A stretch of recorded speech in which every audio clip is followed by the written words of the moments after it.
La victoire a mis du temps à se dessiner pour Arsenal ce dimanche à l'Emirates Stadium. 75 minutes exactement.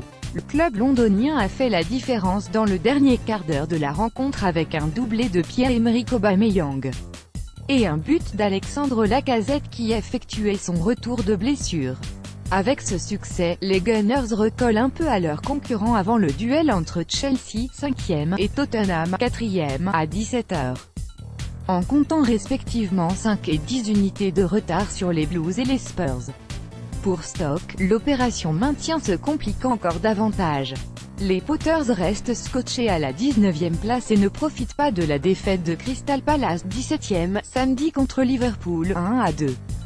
L'épilogue de la saison s'approche et Arsenal a deux objectifs bien définis. Tenter d'accrocher l'une des 4 premières places, synonyme de Ligue des Champions, en Première Ligue. Et remporter la Ligue Europa qui donnerait aussi un billet direct pour la C1. Avant le quart de finale aller de C3 contre le CSK à Moscou, jeudi prochain, Arsène Wenger a un peu procédé à un turnover en laissant notamment Laurent Koscielny et Henrikh Mkhitaryan sur le banc des remplaçants.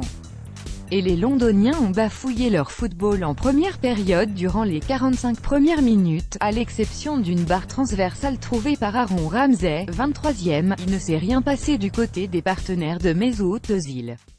C'est même Stoke City qui se montrait le plus entreprenant offensivement, à l'image de cette frappe de Xherdan Shaqiri venue lécher la lucarne de David Ospina, 4e. Les sifflets de l'Emirates Stadium, encore loin d'être remplis, pour accompagner leurs joueurs à la mi-temps sonnaient alors comme une sanction. Heureusement, la seconde période a été autrement plus animée. Lacazette, retour gagnant, la rencontre est devenue débridée et chacune des équipes a eu des opportunités d'ouvrir le score. Stoke regrettera le poteau trouvé par Shaqiri sur un corner direct, 68e, et le face-à-face manqué de Saido Berahino, 70e. Mais Arsenal, après plusieurs avertissements, 57e, 58e deux fois, 71e, a trouvé l'ouverture grâce à un penalty plutôt litigieux sur un contact entre Özil et Bruno Martins-Indi. Pierre-Emerick Aubameyang n'a pas tremblé au moment de le transformer, 1-0, 75e, pour ouvrir un dernier quart d'heure totalement à l'avantage des siens. Butland, le garde des Potters, a été extrêmement sollicité, 83e, 85e deux fois, avant de craquer une nouvelle fois face à Aubameyang.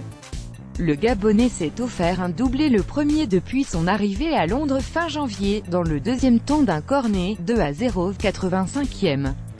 Si Arsenal a trouvé un second souffle, l'entrée d'Alexandre Lacazette n'y est pas étrangère, 61e. Absent des terrains depuis le 10 février, l'international français s'est montré tranchant sur ses premiers ballons. Avant de marquer sur un penalty qu'il a lui-même provoqué, 3-0, 89e. Les Gunners engrangent de la confiance en enchaînant une 4e victoire consécutive, toutes compétitions confondues, alors que le sprint final se profile. En ce sens, le retour de Lacazette est une bonne nouvelle pour le club et le joueur, qui espère toujours décrocher une place dans l'avion de l'équipe de France pour la Russie au mois de